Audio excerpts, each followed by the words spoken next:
Saludos patrocinadores y amigos, soy Juan Pablo Martínez Menchaca de Romanos 1:16. Gracias por ver este video, suscríbete a nuestro canal de YouTube y dale click en la campanita para que te notifique cuando subamos nuevos videos. Vamos a hablar hoy de la inerrancia de la Biblia. La pregunta que motiva esta reflexión es si mi Biblia, mi Reina Valera 60, mi Biblia de las Américas o mi nueva versión internacional o la versión que usted use, si mi Biblia es la palabra de Dios. La respuesta más común a esta pregunta sería, pues claro que sí. Y si preguntásemos por qué, pues la respuesta también sería obvia, porque así lo dice la Escritura. En muchos lugares la Escritura utiliza la fórmula así dice el Señor o Dios dijo. Lo vas a encontrar a lo largo y ancho de las Sagradas Escrituras. Pero hay gente que puede decir, bueno, tu Reina Valera 60 no es perfecta. Y tú la abres y ves que, por ejemplo, en el Salmo 19:7 dice que la ley del Señor es perfecta. ¿Cómo que no es perfecta, pero la Biblia dice que sí es perfecta? Luego llegan las lumbreras de la crítica textual y nos dicen que hay cierto grado de corrupción en el texto, en los textos, en las copias que tenemos de las Sagradas Escrituras, y que por lo tanto no podemos hablar de una perfección. ¿Cómo es posible que la Biblia diga que es perfecta y al mismo tiempo podamos aceptar que de acuerdo con la crítica textual hay cierto grado de corrupción en el texto? En su inmejorable artículo, voy a estar viendo unas notas acá, que se llama The Inerrancy of Autography, el profesor Greg Bashin confronta estos desafíos y otros con una autoridad muy importante, aplasta todas las objeciones de manera contundente de una vez y para siempre, yo diría, porque no encuentro un mejor artículo que este para reflexionar sobre la materia. Este es el libro donde está el artículo del profesor Greg Bashin, que puedes encontrarlo pues en las tiendas en la red, Inerrancy. Este lo editó Norman Geisler y tiene muchos artículos de muchos autores. Bueno, uno de ellos es el que les acabo de mencionar. Para empezar, vamos a decir que tu Biblia Reina Valera 60, la Biblia de las Américas, es efectivamente y autoritativamente la palabra de Dios, contiene el mensaje completo de Dios para tu salvación y para tu andar cristiano.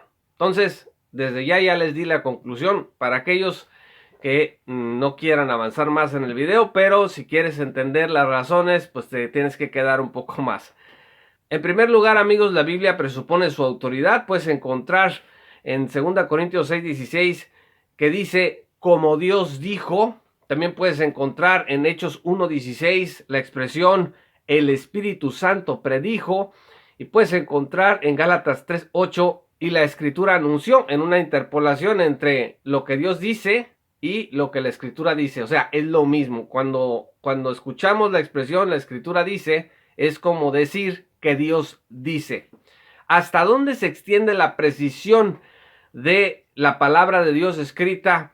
Bueno, Jesús decía, y si ustedes ven Mateo 5, versículo 18, hasta la letra más pequeña y hasta la tilde más pequeña de la ley. De ese tamaño era el concepto que tenía Jesús sobre la Escritura. Jesús decía que la palabra de Dios era la verdad. Vean ustedes Juan 17:17. A lo largo de la historia, teólogos como Agustín, Juan Calvino, Martín Lutero, Archibald Alexander, Charles Hodge, B.B. Warfield y muchos otros insistieron en que la Escritura estaba y está libre de error. La palabra técnica para hablar de esta libertad del error de la Sagrada Escritura es inerrancia. El dicho popular que dice más vale una pálida tinta que una brillante memoria nos va a servir para entender el por qué Dios en su providencia estableció que se pasara de la tradición oral inerrante del mensaje a la tradición o transmisión textual o escrita. Van Til expresó lo siguiente: el gran atributo de la palabra escrita es la objetividad, que por cierto es algo negado por todos los teólogos liberales, neoliberales y neortodoxos en Latinoamérica. Decía, por ejemplo, Sánchez Cetina, alguna ocasión, que no podemos decir que hay objetividad en nuestra lectura de la escritura, ni en la escritura misma. La transmisión textual es inmune al error y a las vicisitudes del tiempo. O sea, cuando tú pasas de la tradición oral a la tradición o a la transmisión textual, ¿ya se acabaron los errores? Pues no. La realidad es que también la transmisión textual recibe algunos desafíos y está sujeto también al error. Cuando tú escribes una carta, por ejemplo, se la mandas a alguien y esa carta alguien más la copia y luego la copia otra persona y otra persona, puede ser que en ese periodo de transmisión algunas de las palabras originales que pusiste no se pongan de manera diferente o se interpreten de manera diferente. Eso pasa también con la transmisión textual. Pero como dice Kuyper, una mayor durabilidad, una mayor fijación, una mayor pureza y catolicidad o universalidad es lo que se consigue con el formato textual. ¿Qué hacemos con esas leves corrupciones del formato textual de las Sagradas Escrituras? No podemos pensar, amigos, como lo hacía Turretín, que él decía que aún las copias de las escrituras, las copias de las copias de las copias, eran inerrantes o eran sin error. No podemos afirmar eso, pero sí podemos decir que las escrituras han sido adecuadas siempre para cada era de la historia. La doctrina de la inerrancia, estrictamente hablando, solo es aplicable a los autógrafos o a los originales. Los teólogos liberales como Brunner, por ejemplo, han dicho que este es un escape intelectualmente deshonesto. O sea, parece muy conveniente que digamos, bueno, la inerrancia, la libertad completa y total del error no está en las copias, sino nada más en los originales. Pero como los originales ya no existen, el códex autográfico ya no existe, las hojas, el papiro, las piedras, o donde se haya escrito el mensaje, como ya no existe, entonces decimos que pues allí pertenece la inerrancia bíblica y algunos dicen, bueno, pues eso es, no tiene sentido. Como no lo podemos comprobar, es muy fácil que lo pienses así. ¿Cómo podemos responder a esta objeción? Fíjense bien, Jesús y los personajes bíblicos utilizaron copias de los originales de las Sagradas Escrituras. El rey Salomón, por ejemplo, tenía una copia de la ley que consideraba con absoluta autoridad. En Primera de Reyes 2:3 se leen las palabras de David a su hijo, encomendándole la obediencia a esta ley que reposaba en una copia del original. Deuteronomio 17:18 dice que los reyes debían escribir para sí una copia, dice, de esta ley en un libro en presencia de los sacerdotes levitas. Debía observar el rey cuidadosamente las palabras de la ley. La copia original en este caso fungió con igual autoridad y el respaldo absoluto de Dios en relación al original. Tenemos que tener esto en mente, porque nosotros usamos copias de las Sagradas Escrituras. Y aquí vemos que una copia sirvió como si fuese un original, sin serlo. Esdras es otro caso donde un hombre de Dios trabaja con una copia de la ley y la considera con autoridad. Esdras 7:14 dice que la copia de la ley sirvió como autoritativa desde el principio. Leo, para investigar acerca de Judá y de Jerusalén conforme a la ley de tu Dios que está en tu mano. La lectura pública de esta copia de la ley en Nehemías 8:8 demuestra que no solo fue una copia, sino que esa copia se tradujo para que pudiera llegar a los oyentes que hablaban muy probablemente el arameo, porque es la lengua a la que se acostumbraron a usar durante el exilio. Dice la escritura, y leyeron el libro de la ley de Dios, traduciéndolo y dándole el sentido para que entendieran la lectura. Esa copia sirvió como un original con la misma autoridad práctica que el original. Jesús también usó las copias de las escrituras disponibles. En Lucas 4, versículos 16 al 21, se concluye diciendo, hoy se ha cumplido esta escritura que habéis oído. Los apóstoles también usaron copias de las originales de las escrituras. Por ejemplo, vean ustedes Hechos 17, versículo 2, donde se narra que Pablo estaba en Tesalónica discutiendo con los judíos basándose en las escrituras. En Éfeso, Pablo hizo lo mismo, refutando vigorosamente a los judíos, demostrando con las escrituras que Jesús era el Cristo. Vean ustedes Hechos 18, 18. Las copias sirvieron como suficiente testimonio de autoridad para el debate teológico y escritural. En ese entonces, sin embargo, no había llegado las lumbreras liberales de nuestra época a decir, en el debate, decir, bueno, pues es que ese versículo está mal traducido, o hay un grupo de personas que dicen que ese versículo no estaba en los originales. Bueno, la crítica textual nos ofrece información muy valiosa al respecto, pero miren, yo he escuchado cosas, con todo respeto, que son tonterías, en donde ya hay ideas en donde se dice que las epístolas del apóstol Pablo, escuchaba el disparate el otro día en labios de un progresista neortodoxo, poco conocido, pero muy escandaloso, que decía que hay teorías que pueden ser interesantes, en donde se dice que los trabajos del apóstol, las epístolas del apóstol Pablo, no las escribió el apóstol Pablo. La autoridad, pues, de las copias que utilizaron los apóstoles y que se utilizaron en varios personajes de las Sagradas Escrituras fue una autoridad funcional que reflejó la importancia que tenía el texto bíblico para todas estas personas. Las copias usadas por la gente en la Biblia eran sustancialmente idénticas a las originales, con un mensaje intacto.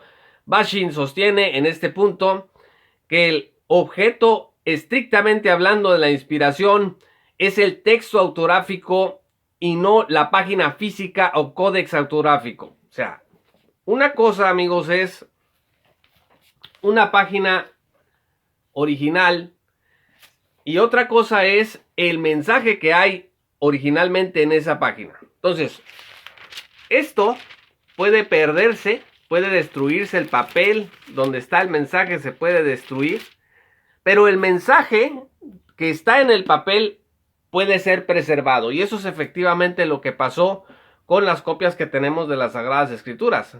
Todos los objetos materiales en donde las escrituras originalmente se imprimieron o se escribieron, ahora ya no existen, pero ese mensaje en esas escrituras originales perdura hasta hoy en nuestras copias de las Sagradas Escrituras. Isaías 30, versículo 8, expone el llamado del profeta a escribir el mensaje en una tablilla y grabarlo en un rollo. ¿Para qué? Para que sirva, dice la escritura, en el día postrero como testigo para siempre. O sea, este testigo sería el estándar permanente para el futuro. Las copias derivadas serían consideradas con la autoridad del original perpetuamente. El profeta Daniel estudió los libros, la palabra del Señor dada a Jeremías. Vean ustedes Daniel 9, versículo 2. Y se trataba seguramente de copias. De manera que cuando Jesús dice en Mateo versículo 4 del capítulo 4, no solo de pan vivirá el hombre, sino de toda palabra que sale de la boca de Dios, estaba citando Deuteronomio 8:3, cuyo original ya no estaba disponible. Banchin concluye, en cada caso el texto autográfico se asume como presente en la copia que fue consultada. Sumamente interesante, por otro lado, es que aún las discusiones sobre una sola palabra del texto bíblico descansaron sobre el testimonio autoritativo de las copias. Vean ustedes Juan 10, versículos 34 al 36. Ahí la cuestión es la palabra dioses, en una cita al Salmo 82, 6. Y Jesús asumió que la palabra estaba efectivamente en la copia del original, como de hecho lo estaba. O sea, una vez más, amigos, la autoridad de las copias se traza hasta los originales. Pablo le encomendó a Timoteo que las copias de las escrituras, probablemente la Septuaginta, podían hacerlo sabio para la salvación. Vean ustedes 2 Timoteo 3:16. ¿Por qué? porque tenían su raíz en el original, no que la Septuaginta fuese inerrante, como algunas personas a lo largo de la historia llegaron a confesar. ¿Cuándo fue la primera restauración del texto bíblico? Éxodo 32 al 34 dice que la primera restauración del texto autográfico conocida ocurrió cuando, en una idolatría liderada por Aarón, Moisés rompió las dos tablas del testimonio contra el suelo. Vean ustedes Éxodo 32, 19. Más adelante Dios restauró esas dos tablas labradas con el mismo mensaje. Vean ustedes Éxodo 34, 1 y también Deuteronomio 10, 4. Entonces vemos aquí que el original es destruido por Moisés y luego Dios restaura una copia con el mismo mensaje. Una segunda restauración del texto lo encontramos en Jeremías 36, 1 al 32. El rey Joacim, al oír el rollo de la profecía de Jeremías que escribió a dictado Baruch, lo destruyó en el fuego. ¿Qué hizo Dios cuando el rey destruyó en el fuego la copia de las escrituras? Pues le habló a Jeremías y le pidió que hiciera otra copia. Y dice literalmente, vuelve a tomar otro rollo y escribe en él todas las palabras que antes había en el primer rollo que quemó Joacim, rey de Judá. Vean ustedes el versículo 28. Jeremías reprodujo el original y la copia fungió como autoritativa. Finalmente, durante el reinado de Josías, Hilcías el sacerdote halló el libro de la ley. Banshin opina que se trataba del autógrafo. Segunda de Crónicas 34:14 dice que se trataba del libro de la ley del Señor dado por Moisés. De cualquier manera, amigos, Banshin anota que la suficiencia de la copia es proporcional al cómo refleja con precisión el original. Voy a repetir porque eso es muy importante. La suficiencia de la copia es proporcional al cómo refleja con precisión el original. Desviarse del autógrafo compromete el beneficio de una copia para la instrucción doctrinal y para la dirección en la vida recta. O sea que si una copia de la escritura no refleja lo que el original estableció, entonces es una mala copia que no nos va a servir. Y eso pasa, por ejemplo, con traducciones de las escrituras, como la del Nuevo Mundo de los Testigos de Jehová, que no sirve para nada. Abundando en este sentido, las copias son autoritativas hasta donde reproducen correctamente el original. Llegamos a nuestra cuestión inicial. ¿Es mi Biblia Reina Valera 60, la Biblia de las Américas, la Nueva Versión Internacional o la traducción que usted use? ¿Es mi Biblia la palabra de Dios? La respuesta es que sí, hasta donde reproduzca correctamente el original. Pero, a ver, ¿cómo sabemos hasta dónde reproducen correctamente el original? ¿Qué tal que es un 20% del original? ¿Qué tal que si mi copia nada más reproduce el 50% del original? Bueno, la respuesta la podemos encontrar en dos cosas. La primera es la providencia de Dios.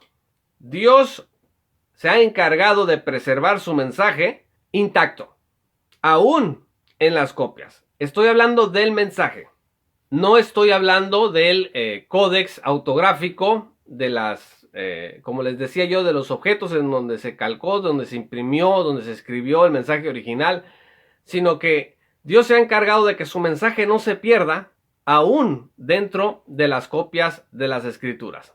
Lo segundo es, pues, la crítica textual, que nos ofrece enorme abundancia de que tenemos un texto depurado en el que podemos confiar.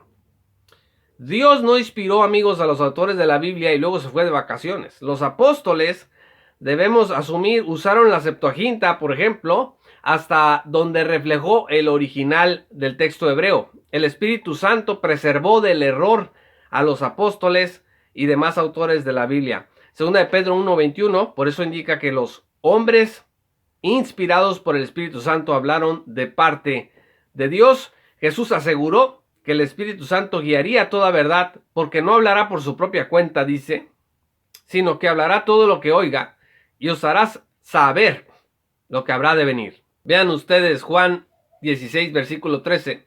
En la academia hay registros de discusiones por el supuesto uso arbitrario que los autores del Nuevo Testamento hicieron del Antiguo Testamento. Banshin indica aquí que nuestro estándar de precisión al citar los textos no era el mismo estándar de precisión, o sea, en tiempos testamentarios no tenían los mismos hábitos literarios que nosotros, y por lo tanto exigir una cita verbalmente exacta como el día de hoy lo podemos exigir no era la costumbre necesariamente en tiempos testamentarios. Y Banshin entonces llega a un comentario de su traducción predilecta, que es la American Standard Version. Él dice: así también, mi American Standard Version contiene errores o palabras disputadas respecto del texto autográfico de las Escrituras, pero aún así es la palabra de Dios, inspirada e inerrante, hasta el grado en que refleje la obra original de Dios. Ahora, amigos, ¿cómo sabemos que nuestra Biblia en nuestras manos no tiene errores significativos? Porque Dios se ha encargado de preservar su mensaje, aun cuando los códex autográficos ya no existan. Esto es, las hojas, los papiros, las piedras u otros materiales sobre los que el mensaje fue escrito. El mensaje ha perdurado pues intacto, como les acaba de decir hace un momento, en nuestras Biblias amadas. Como sostiene Pinnock, una buena copia del original puede funcionar como el original.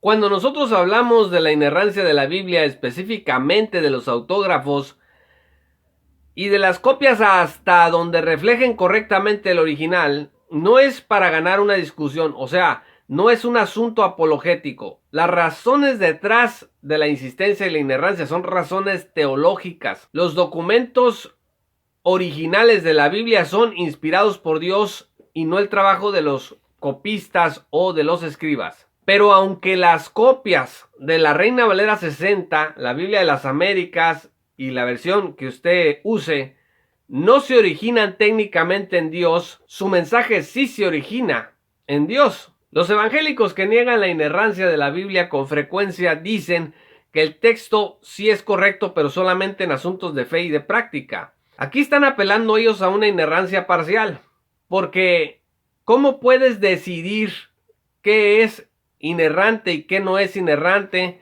del texto bíblico? O sea, no hay manera de que puedas decidir eso de forma objetiva. Tienes que tomar una decisión arbitraria, un salto de fe. Entonces, en este caso, Banshin dice: todos los evangélicos están de algún modo comprometidos a restringir su bibliología a los autógrafos. O sea, la inerrancia se confiesa, aun si no la confiesas totalmente, la vas a confesar parcialmente. Así de sencillo. Amigos, solo un texto autógrafo inerrante puede escapar de atribuirle errores a Dios. Porque si el original de las Escrituras tenía errores, quiere decir que la inspiración del Espíritu Santo tenía errores. Y eso, por supuesto que no lo podemos aceptar de ninguna manera. ¿Por qué Dios no preservó inerrantes aún las copias, no solamente los originales autógrafos, el texto autográfico, sino también las copias? ¿Por qué Dios no lo preservó inerrante? Bueno, la respuesta es que no lo sabemos. Pero sí podemos entender dos cosas. La primera, si el manuscrito original tiene errores, no podemos saber hasta qué punto dichos errores afectaron el texto autógrafo y las copias subsecuentes. Imagínense, el original tiene errores, pues la copia también va a tener errores, y la copia que sigue tiene errores, y la que sigue tiene errores. Entonces, ¿dónde están los errores de los copistas y dónde están los errores del Espíritu Santo? Pues la verdad es que esto no lo podemos aceptar. 2. Si el manuscrito original no tiene errores, que es lo que nosotros estamos confesando aquí, entonces los errores de la transmisión textual son en principio corregibles. O sea, podemos buscar la restauración, la pureza del manuscrito original, sí se puede. ¿A través de qué? De la crítica textual. No se puede, por otro lado, afirmar el principio sola escritura como inerrantista parcial, porque una fuente autoritativa con errores no puede invocarse como origen único y juez único de la teología cristiana. No es extraño ver por eso en el mundo que teólogos neoliberales y neortodoxos rechacen o repudien, inclusive hasta desprecien la inerrancia, la doctrina de la inerrancia. ¿Por qué? Porque les gusta apelar mucho a la historia, a la filosofía, a las ciencias. Por ejemplo, John Walton y N.T. Wright son dos personas que apelan a la mitología para explicar el Génesis, para explicar las escrituras. Tienes, por ejemplo, a Brian McLaren, a Peter Rollins y a otros como ellos que van mucho a la psicología para tratar de explicar lo que dice el texto bíblico. Es una negación constante del principio de sola escritura. Finalmente, amigos, la crítica textual solo tiene sentido si consideramos esta como la búsqueda de un texto original inerrante.